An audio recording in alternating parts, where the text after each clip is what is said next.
Hey, this is Senator Justin Reedy coming to you at the end of week 4 of the 2026 General Assembly session. Had a lot of activity this week on the Senate floor, a lot of it dealing with ICE and local law enforcement agreements. I have some other videos that are going to be available in my Reedy report and on my social media that you can go and look at some of the floor speeches I made and others talked about those issues. I wanted to dive into a very specific issue about the state budget, though, this week. One of the things I've heard a lot from constituents and have been working on for a while, not just this session, is issues with the Developmental Disabilities Administration, which is under the State Department of Health, and cuts that are being proposed. They were proposed last year, severe cuts. We were able to restore a good number of those cuts to spending in that area. But this year they're back, where Governor Moore's introduced a budget that it grows by $3 billion, but they make some quote unquote program cuts to try to cut back some of the spending. One of the biggest cuts they made was for people who have disabilities, the DDA administration. That's largely funded by Medicaid dollars, and that's a match from the state and the federal government, the tax dollars together. Now, I've always advocated for cutting spending in government, and when we have budget deficits, everybody has to take some level of a haircut. So there's no way you wouldn't have some cutting and trimming that needs to take place. And we've talked a little bit about Medicaid and some of the ways that our state probably needs to make some adjustments there. But it's so interesting that there's $150 million in cuts to the Developmentally Disabled Administration, and most of that $150 million is falling directly on one particular type of patient or constituent, and it's those that are in what's called the self-directed care community. The self-directed community are people who are developmentally disabled. There's money that comes to them to help take care of their needs, and they've chosen to have either a close family member, friend, or someone that they employ to come in and help them with their needs. There are also people who go through services, like some of our friends at Target or the ARC, and those are wonderful services, but sometimes that's not a good fit for people. So there's two different models. Well, over the last multiple years, it seems like this self-directed care community has been targeted for cuts and also for very dramatic shifts in how their process works. And I know we don't want this to be a 30-minute video, so I'm going to try to be pretty concise. But the deal is this.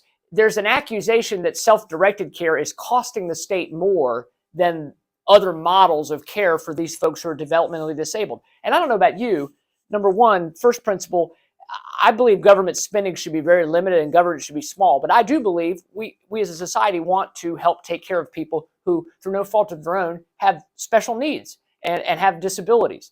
And so that's an important part of what we do in state government. And I support that from a state government spending perspective. But what's happening with this self-directed community is the state is claiming over the last couple of health secretaries in the Moore administration, they're claiming, oh, it's much more expensive to do self-directed care. It's very interesting. It turns out, yes, there are parts of the DDA budget for care for developmentally disabled people that if you look at one category, yes, self-directed care costs more. But if you add in all the other factors when someone's not in self-directed care, that patient, that person, that constituent, it costs more to take care of them than it does in self-directed care. I've got a really interesting chart that I've found that was sent to me that it's really interesting where your Medicaid dollars go in the developmentally disabled system. This is for self-directed care. That's when a family is employing one person generally to help take care of their loved one, or sometimes it's a family member that's employed in that way. And there are checks and balances to ensure that that's being done properly. Well, this blue column shows how much the individual care at the direct care wage costs. So it's like, oh, that's way more than this, which is for when it's in a traditional sort of a agency service. But then there's a lot more cost on top of that to state taxpayers for that different service model than it is self-directed care. Now, again, that is not to attack the service models that are in this other column. They do good work, and there's reasons why there's more cost there sometimes. And not everybody probably could do self-directed care. But what it shows is this group, because they're constantly able to point out problems in the system, I think they're being, in a lot of cases, targeted for extra cuts or extra attention, and not just cuts, but even quick changes to the handbooks of what they utilize for guidance. And we're trying to get at that issue too. And so you may say, well, Justin, I don't know. You're sharing me some information I didn't know about, but why is this really, what does this really matter as far as if I'm just concerned about the budget or spending or taxes? Well, it's very interesting. So in addition to $150 million in cuts, aimed one of the bigger cuts in the governor's budget, quote unquote cuts to spending, is this $150 million on developmentally disabled people. The health department that the DDA sits under, it's fascinating. The health department, which is DDA is a part of, has almost 8,000 employees.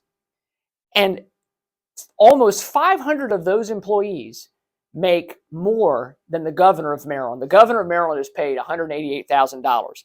There are nearly 500 people in the Department of Health and DDA, that DDA is in, that make over that $188,000. It's 18% of the total payroll, or $141 million, which we're talking $150 million in cuts.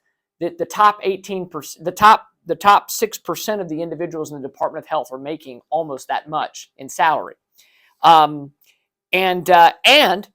a bunch of those high earners received overtime pay as well, which totaled the overall amount of Department of Health overtime was $49 million last year. Almost half of that went to this high level of earner. So that's millions and millions of dollars. So we're talking about cutting services to developmentally disabled folks, but we have, as I said, over 5% of the department makes more than the governor does. And by the way, there's some reasons why some folks in the Department of Health would be making a good salary. You have doctors, you have professional people in high levels of important positions. But should it be 500 people making more than the governor makes? And should we be cutting services for disabled people when we're having this huge boom of salary? And my goodness, why would somebody making $250,000 or $300,000 or $400,000 a year be getting overtime from the taxpayers? So we're going to keep diving into stuff like this because it's really important. The details matter.